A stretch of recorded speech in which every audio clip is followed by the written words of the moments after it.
What's up, guys? We're doing a bit of a different video today. I want to give you sort of a general guide on how I see the game and how I want you to think about certain decisions and things you are doing in the game. I put timestamps in the video so you don't have to watch the whole thing. If you just want to learn about a specific topic, you can just skip to it. So generally, when you're playing, you have a few goals in mind, like you want to get a certain achievement, or you want to conquer all of Europe, or you want to form a certain country. But in general, how you achieve that is by three things. You increase your income, your army size and strength, and you expand, right? You take more land, you build up the land that you have. The problem though is that in the beginning, your country is kind of screwed. You have bad privileges, you don't have any power over your other estates, you don't have many upper class population, you have the wrong policies and a lot of laws, your estates don't like you. As for the values, you either have values that are not committed, as in they're not getting pushed to any direction, they're in the wrong direction, or both. Your locations are also not urbanized and don't have the value that they could be having, and you don't have infrastructure like roads or bridges, granaries, hospitals, etc. What you want to look for in the game to achieve these things are a few key modifiers. The first one is crown power. Crown power in general is very good to allow you to tax your estates more. It also gives you more control over the privileges that you're revoking. It gives more cabinet efficiency as well. It gives parliament-based support. It just allows you to change more about your country without suffering as many drawbacks. Next, we have population growth and some kind of efficiency, mainly production efficiency and tax efficiency, but there are other ones as well, like export efficiency. You're gonna use these to build up a lot of wealth, a lot of money flowing around in your country. The population itself increases your building limit. It also is the workforce, so it allows you to staff the buildings to actually produce the goods that are making you a profit. Population is also needed to urbanize, allowing you to get even higher building levels. Then prosperity is also super important, since prosperity increases both development and population growth, which both are extremely important for the value of a location.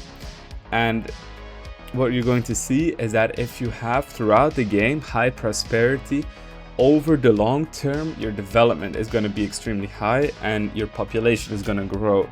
Now, it's not a big effect, but it does compound. And lastly, control is also very important, since it's going to increase the amount of money that is being generated in your country that will actually go to you. Because you need control in locations to transfer the wealth into tax base, which you can then tax from your estates. And also manpower and sailors are also affected by control. So you need to try to maximize how much control you have.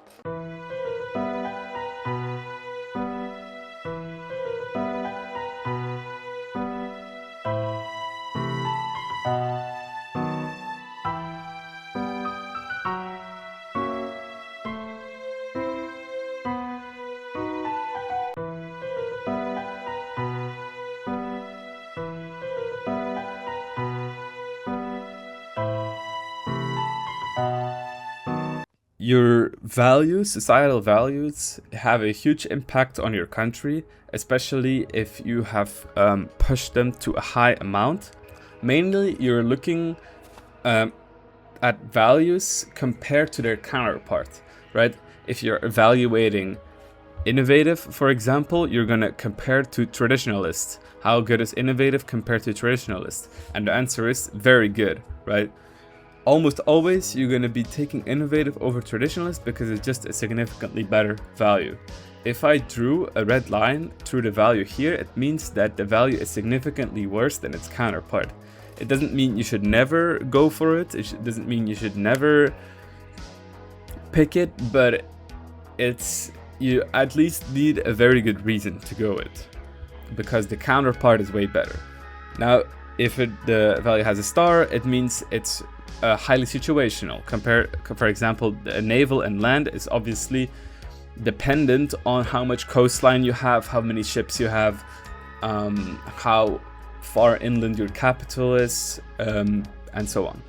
If you want to know how to push a certain value further, you can always go to the value screen and hover over the value you want to push, and the game is going to suggest what you can do. For example, these are privileges that you can grant to push the value. This is a certain law to help you, in this example, get more capital economy. For example, we want to push plutocracy and capital economy. You would grant these privileges to the burghers, respectively giving cap eco and plutocracy. And if your estates have these privileges, you would revoke them because they are pulling you away from the values that you want. Now, revoking privileges cost a lot of stability, especially if the estate you're revoking the privilege from has a lot of power. However, communalism is the value that is made to remedy this. If you push max communalism, you get minus 50% revoke privilege cost, which is huge. Normally, the revoking this privilege would cost 247 stability, which would be impossible to do, since it would push you below minus 100 stability, which the game does not let you do. Pushing communalism primarily is going to be huge to allow you to revoke these privileges and paying less stability for them. Increasing your crown power secondarily is also a way to reduce the cost, since it will both reduce the estate power itself, and crown power also directly reduces the revoke cost. Now, other than the stability hit, you also need to consider that revoking a privilege has a huge satisfaction hit. For example, if your estates are very happy with you before revoking, it's okay to revoke, since the minus 40% will put them here on 34% satisfaction, which is very manageable. However, if they are already unhappy with you, you should not revoke, since this is how you speedrun a rebellion. And nobility rebellions are usually quite rough because they tick up very fast and the nobility has a lot of power. Estate satisfaction is also the primary driver of pop satisfaction, which is causing the rebellion in the first place. Another way to change up your values is with laws. You can change your laws for free using the parliament instead of paying the stability to change it. In this example, you would enact the favor the wealthy policy in the distribution of power by losing parliament support instead of paying stability, which is obviously favorable. Next, I'm going to talk briefly about the economy. Since I already made a video on how to invest your money, I'm going to go just over the sliders and not really talking about investment or RGOs or buildings, only the sliders here. But if you want to check out my investment guide, I'm going to link it in the top right of the video, and you can go ahead and check it out. First of all, you want to make sure that your estates are happy using these privileges. I see a lot of beginners that don't give out a lot of privileges because they're afraid of the estate power they're granting to the estate.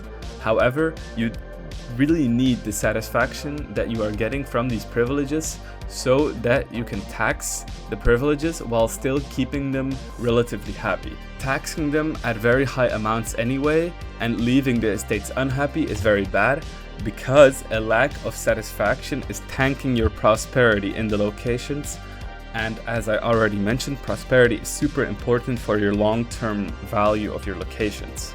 Next, you also want to look out for maximum tax modifiers and tax efficiency to get as much money as possible from your estates, since this is your primary source of income. Next, you also want to reduce your expenses, since there's no use in having an extremely high income if you're not keeping all of that income and spending it all on your expenses. First of all, stability. You almost never have to pay for stability. You only have to pay for it if you're very deep into the negative, or if you're about to spend a lot, for example, to revoke a privilege. But other than that, do not pay for stability. It's not worth it, since it decays towards zero anyway. Army maintenance and fort maintenance, you should also just reduce them when you're not at war to save money. Diplomatic spending, only spend on this if you actually need the diplomats or the subject loyalty. As for government power, you should only pay for it when you are a monarchy to avoid disasters. However, republics and theocracies are not vulnerable to disasters on low government power, so you don't have to pay for it. And lastly, building maintenance. Day one, when you load into the game, you will see that you have a lot of buildings that are costing you money. However, you don't need all of these buildings. I would for sure keep the granaries, since these are increasing population growth. However, the Mamluk barracks are very expensive for you, and you probably don't immediately need those soldiers in the early game, since you are still just building up. Next, I'm going to briefly talk about expansion. When you conquer land, you obviously want to integrate it as fast as possible, and then turn it into a core. There are two ways of turning locations into a core. You can either assimilate it into your primary culture, or you can accept the local culture. Both ways benefit if the target culture has a good opinion of you.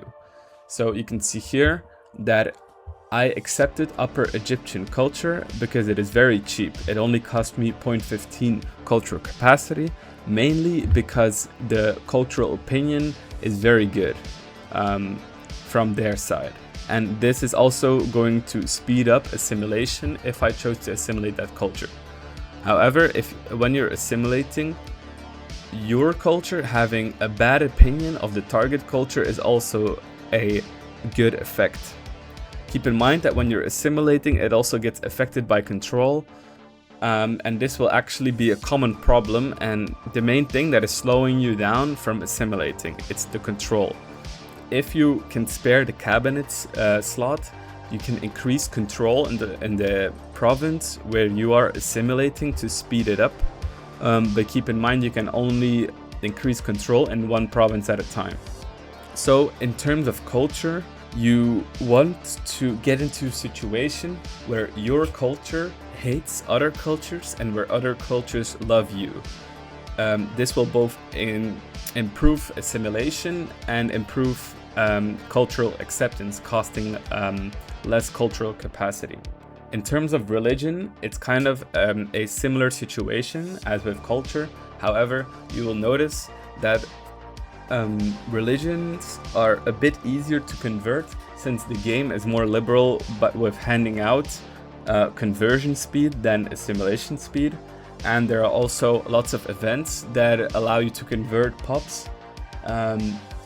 Also keep in mind that assimilating and culture are more to allow you to core locations, and conversion is mainly to improve the satisfaction, because conversion doesn't have a location-wide modifier but on the satisfaction of the pops themselves, and you assimilate your cultures with the goal of coring the locations. Now I will hold it here. So next time I would talk about proximity and urbanization mainly, but also advanced ways on how to increase pop growth and advances.